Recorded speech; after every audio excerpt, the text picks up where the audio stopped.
Be sure to like, comment, and subscribe, and click the bell icon for notifications so you guys don't miss a single video. And now...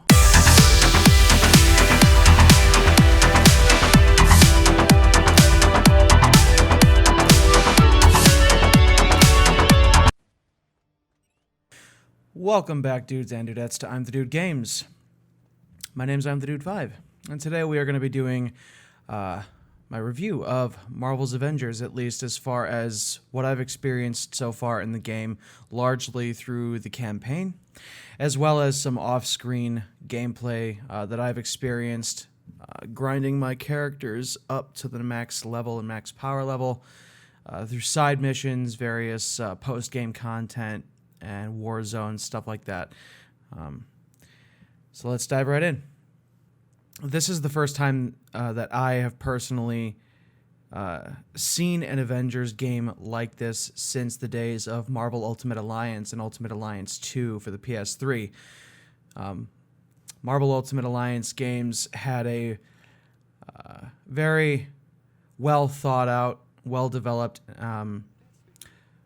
plot for both 1 and 2, and a very, very diverse character roster to be able to choose from. And there were a lot of RPG and team-based gameplay dynamics in that game that were just really, really amazing and really, really well developed for their time. Those games were very, very enjoyable to play. So it's been years since there's been a AAA single-player Avengers game like this, and the fact that it came from Crystal Dynamics and Square Enix was just as surprising, considering they usually stick to games like Final Fantasy and Kingdom Hearts.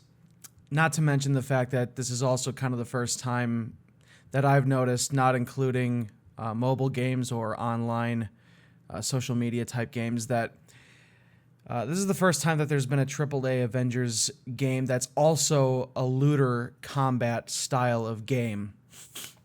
Sort of like an MMO, like Destiny, for example. So as far as my thoughts on the campaign, I had an absolute blast playing it. It was very fun and engaging. I had a great time playing it with my fiance, Reaper Goddess. We spent more than half the time goofing around, so there were probably some plot points that we didn't pay enough attention to, and so I had to kind of, in a sense, rewatch it for myself through editing the videos for our playthrough of the campaign. Overall, I liked the main plot of the campaign itself. It was very intriguing, very harrowing, in a sense. You got the Avengers trying to test out an untapped energy source using Terrigen, something that is not meant to be used for energy output and sourcing and all that stuff. And Kamala being essentially a victim of what happened on the events of A-Day, and she turned into an Inhuman. And naturally, she's going to seek answers, which eventually leads her to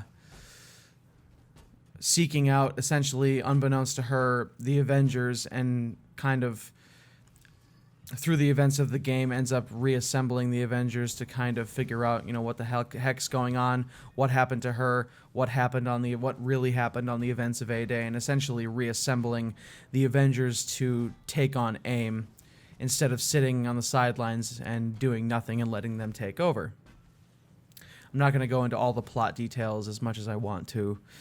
Overall, the campaign was good. The plot of the campaign was excellent. I'm glad that they picked, AIM and MODOK as kind of like the main plot point and the main antagonist of the game, just because it was very satisfying for me to see that and be able to play through something like that, considering the fact that the only other time we've seen, AIM, the organization known as AIM, depicted in any large-scale media was in Iron Man 3, and they completely botched that. Unfortunately, I would have loved to see AIM in the MCU, and who knows, that might become a thing in the future. It might not, but the campaign overall, as far as like just the story missions, the main story missions, was arguably pretty short.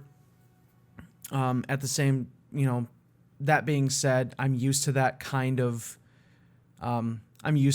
thing because I played Destiny for so long, since year one of Destiny 1 all the way up through Shadowkeep, and all the seasons of Shadowkeep. I'm used to MMO story campaigns like this being not too lengthy. I mean, it's a AAA game, but the campaign's not as lengthy as something like Final Fantasy or Kingdom Hearts or other AAA style single player video games. So I wish the campaign could have been a little bit longer. I wish they could have capitalized more on some character development for both the heroes and the villains, kind of delve a little bit deeper into what each of the heroes was doing over the last 5 years since the Avengers were kind of legally disbanded after the events of A-Day. Certain plot points of the story seem to be a little bit thrown in haphazardly. Like there was a point in episode 11 of our Let's Play that in trying to find this supposed inhuman resistance, we ended up coming across these enemies that they ended up calling the Watchdogs, and they're supposedly like an anti-inhuman, super-powered coalition that fights against things like that. And I'm like, that was just kind of random. The fact that like those random enemies were thrown in there without a whole lot of backstory, and there's like different lore tabs to be explored to give that backstory, but it's like, again, like it ties into the kind of thing where it's like, they put more of the backstory in like lore tabs for you to like read or listen to, rather than fleshing out that story kind of on screen, giving its own like a little bit more in-depth explanation. So I didn't really like that too much. That, and towards like the end of the campaign, the final mission, the fact that there was a giant Kree sentry sitting at the bottom of the San Francisco Bay that like nobody seemed to notice, and like at the end of the campaign it was kind of like everything was unveiled very last minute like that. It was discovered that like MODOK had tapped into like the Kree technology, and he was using Kree technology and like Terrigen crystal to try to like control the Kree sentry, and how he even got the name MODOK was very, very unclear as well. Like they didn't explain it very well. Maybe it was a Kree name. Maybe he got it from doing the research that he did on the Kree sentry, and maybe he took up the name MODOK. And ultimately, MODOK's motives, that he views all Inhumans and all people with superpowers as a disease to be eradicated. Like the fact that he, I will say that MODOK's character development as the main antagonist was done fairly well. We got a few cutscenes throughout the campaign here and there, showing his transformation from a normal human being into what he became, and the more he was injected with that so-called regenerative formula that Rappaccini was injecting him with, that was synthesized from Captain America's blood, which again was another detail that they only unveiled like towards the very end of the game. They just could have done a little bit better job at pacing the storytelling and giving more, putting in a little bit more time, taking the time to develop certain plot points and certain character development a little bit more, so that way it would have given the campaign just a little bit more length, I guess. But at least it did offer some explanation as to some of the mystery behind the events of A-Day, and eventually why Cap did what he did in order to stop the Terrigen energy experiment from causing too much damage, even though he didn't know what really happened, because he essentially sacrificed himself like he always does. But the fact that the whole plot point of the Terrigen crystal and the Terrigenesis and the creation of Inhumans, that technology was kind of lying dormant on Earth, and that was originally, I think, like, it was alien technology that especially the Kree had access to. I think that the fact that it was just lying dormant on Earth just opens up so many questions and so many potential story avenues for potential future DLC, especially at the end when that defeated Kree sentry launched a pod into space, I guess, kind of calling for help. So we don't know what's going to happen because of that either. Moving on from that, I said it in the beginning. I think I said it in the beginning. This game definitely has a very small hero roster to start off with, especially comparing it to a game like Marvel Ultimate Alliance. However, the way the game is designed and the way the leveling system is designed for this game, I personally think that there is more than enough time, even for a casual gamer, to spend in this game leveling up and powering up each of the available 6 base heroes. I'll reiterate again, I quit playing Destiny and moved on to playing this game.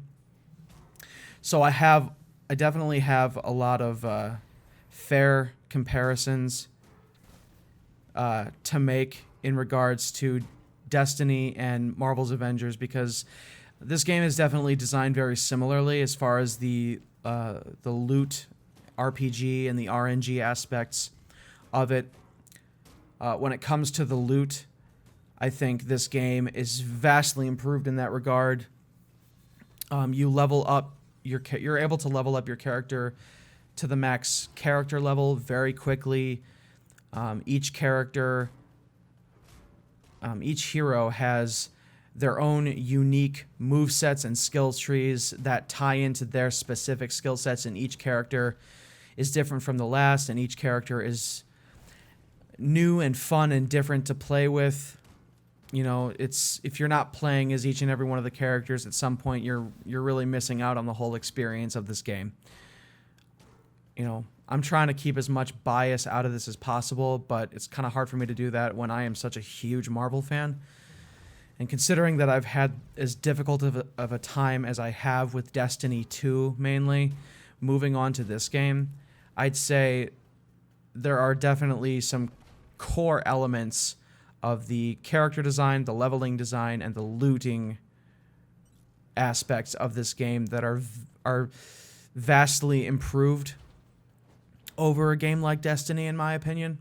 This game absolutely throws loot at you. Getting from character levels 1 to 50 and getting from power level 1 to 130, in my personal opinion, having played this game for a fair amount of time now, is pretty easy to do.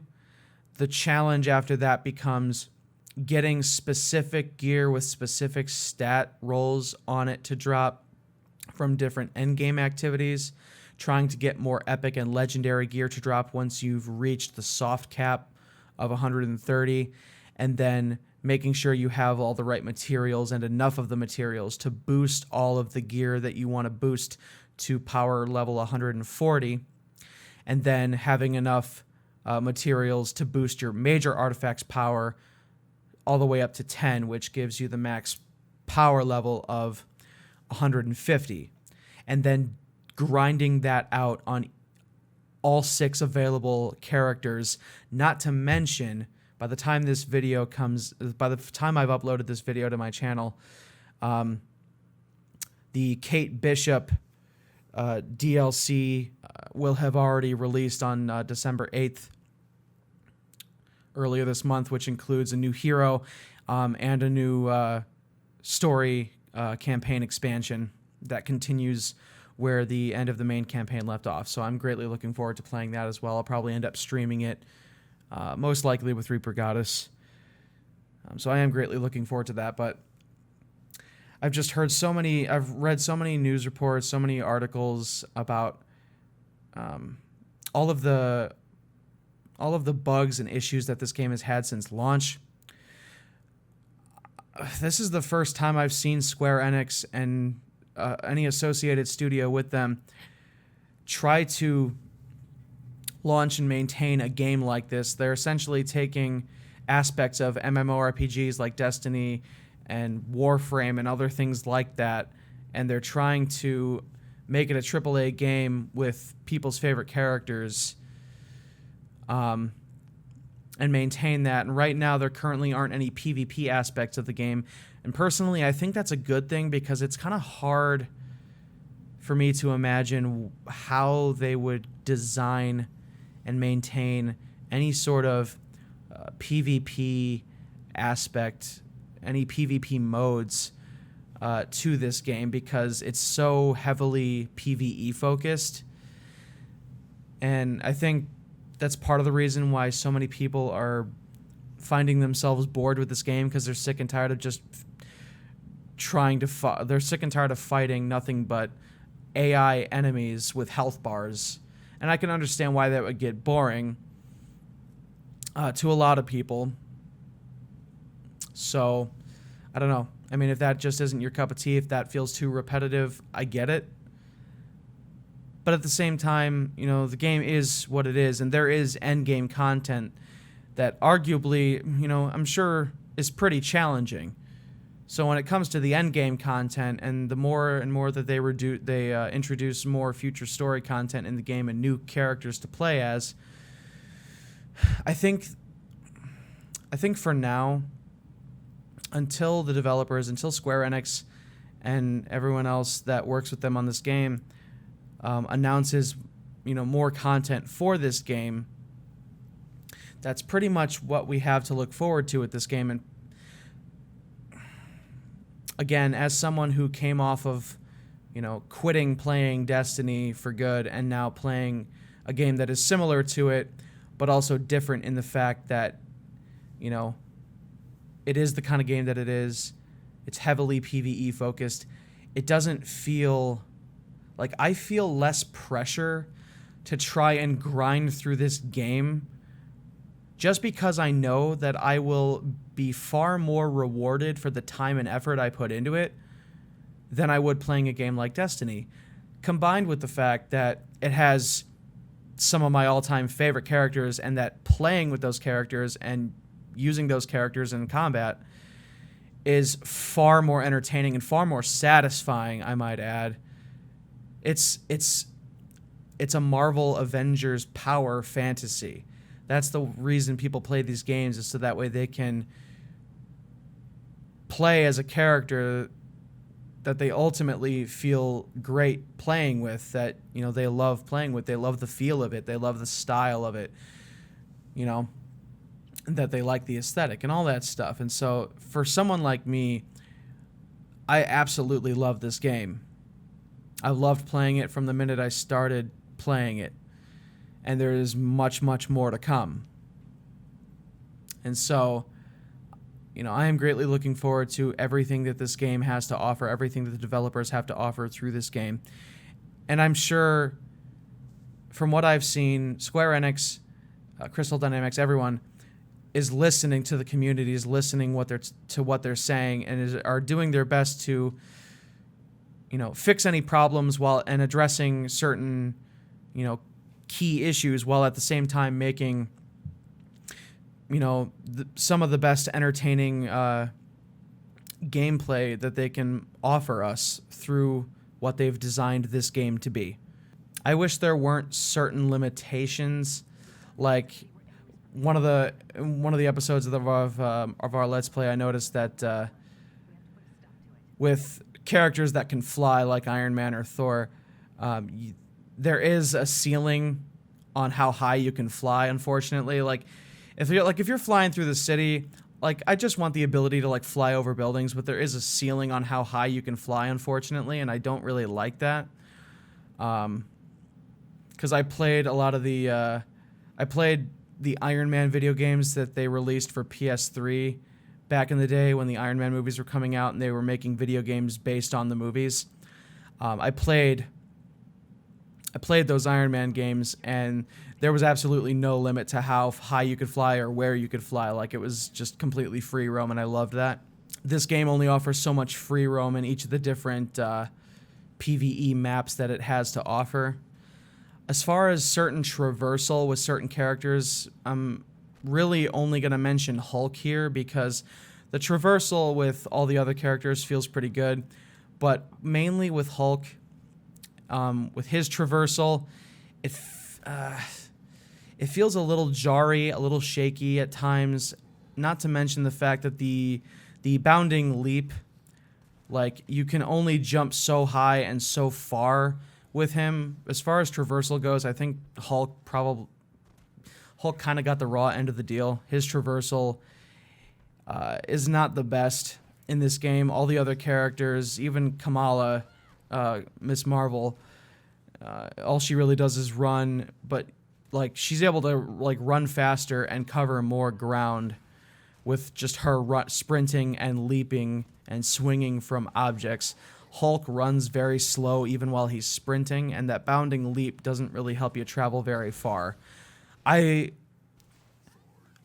being said, I will say that once you fully level up the Hulk, he is really fun to play with, and it's gonna kind of be interesting for me to play as the other characters, considering Hulk has a built-in like healing factor through his intrinsic rage meter. So it's gonna be a little bit more difficult for me to play with the other characters, since I've gotten so used to playing with Hulk and how he plays. So I'm still currently grinding through a lot of the other characters' levels, and so I still have a lot of game to play.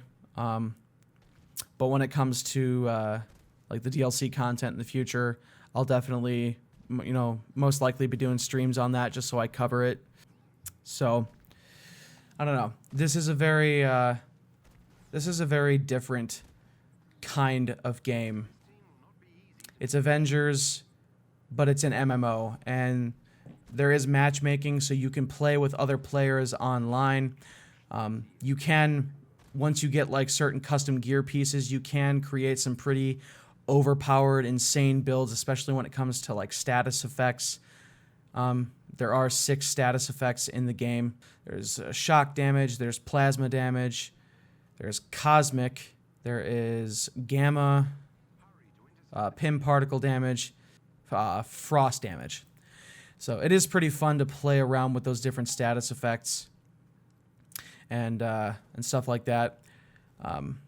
I've covered pretty much everything that I can think of that I wanted to talk about. Again, just to kind of recap, I love the combat with each and every one of the characters. Each character feels different. It's fun to play around with each and every one of them, and I can't wait to thoroughly test each one out while I'm grinding up their levels. The campaign was great. I loved the plot of it. It could have been a little bit longer, and certain plot points and character development could have been a little bit better fleshed out. One last thing to comment on that topic particularly, it was not clear at all what happened to MODOK at the end of the campaign. It showed that he was defeated, but it wasn't showed whether he was dead or still alive, so we don't know if he's going to come back at all. There are still a few unanswered questions, some of which I'm sure will be answered in future DLC, but they made MODOK feel like such a one-off villain when he is kind of a big name and a big deal in the Marvel Universe. He's a big villain.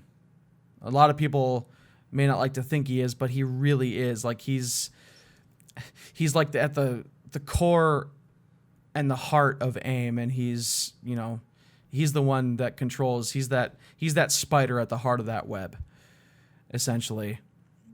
And so, I mean, I'd like to see them do more with MODOK in this game. So, because again, it was very unclear if he's still alive or not at the end of the campaign. So, that's another thing that I wish they would have done a bit better job with. So, just another example of, the more time you spend on a game to try to make it the best that can be, the better it will be. And so these are just decisions that have to be made, decisions that are ultimately up to the developers. And so I've seen so many mistakes made time and time again, and core issues continued to not be addressed. And as a result of the developers not genuinely listening to their community and actually doing something to make meaningful change in their game. And it's a huge, huge part of the reason why I quit playing Destiny and started playing this. And so I really do hope Square Enix continues to listen to the community and does their best to try to give the community what they're asking for. This game might not be for everyone. If you're looking for something like this game that still has a PvP aspect to it, then by all means continue playing games like Destiny and other RPGs that have that kind of stuff. You know, if that's your type of game, I'm not going to tell you not to play it, especially considering that, you know, Square Enix, when it comes to this type of game, doesn't really have a whole lot of history making games like this. You know, their track record is better lies with games like Final Fantasy and Kingdom Hearts, whereas Bungie has been in this industry making games like Halo and Destiny for years, and they may not always do the best job of it, but they are probably a more trusted and familiar developer when it comes to those types of games, which is, you know, arguably I think why more people are still probably playing that game than there are playing Marvel's Avengers right now. And so maybe that will change. This game also has had a tough time competing, you know, with a lot of games that have just launched for the Xbox Series X and S, as well as PlayStation 5. There's Call of Duty Black Ops, going to the new Black Ops game out right now. There's Assassin's Creed Valhalla. There's the new Spider-Man game. There's Demon's Souls. There's a whole bunch of new stuff going on with the new consoles. And so, you know, this game probably isn't very high on a lot of people's lists right now, especially since the Square Enix has still been trying to work out a lot of the kinks and a lot of the bugs and stuff like that. But I only think this game has nowhere to go but up, and I firmly believe and trust in Square Enix and the other developers that they will do the best job they can on this game, that it will ultimately become a game that I think a lot of people can enjoy and that a lot of people can come back to when they're sick and tired of other games. So I personally have had a great time playing this game, and I continue to enjoy it. I continue to enjoy playing it casually. I'm going to greatly look forward to playing any and all future DLC content. So those are pretty much all of my thoughts on Marvel's Avengers at this point in time. And that is my initial review of the game without going into every little detail of the plot. Holy shit, I managed to keep this video probably just under a half hour. So thank you all for listening to my opinion. Thank you all for watching this video. I hope that this has swayed you to at least try the game. Give it a genuine chance. If you like it, great. I hope to play with you, and I hope to see you out there in the Marvel Universe. Until next time, my name is ImTheDude5, and this is ImTheDude Games. I hope you all have a happy holiday season. Have as merry a Christmas as you can. Those of you that celebrate it, this is the end of 2020, and it's been a really rough year, and I firmly believe that everything gets darkest just before the dawn, and that 2021 is a new year, and that things will start to hopefully get better. By the time this video comes out, it'll be the end of the year, just before the holiday season 2020. So hope you all enjoy the holidays. I will see you all in the new year with a brand new game. Miles Morales, here we come. Thanks for watching. Subscribe, click the bell icon for notifications, like this video, and follow me on Twitter. I'll give a link in the description as always. Stay classy. I'll see y'all out there in the next video. Happy New Year.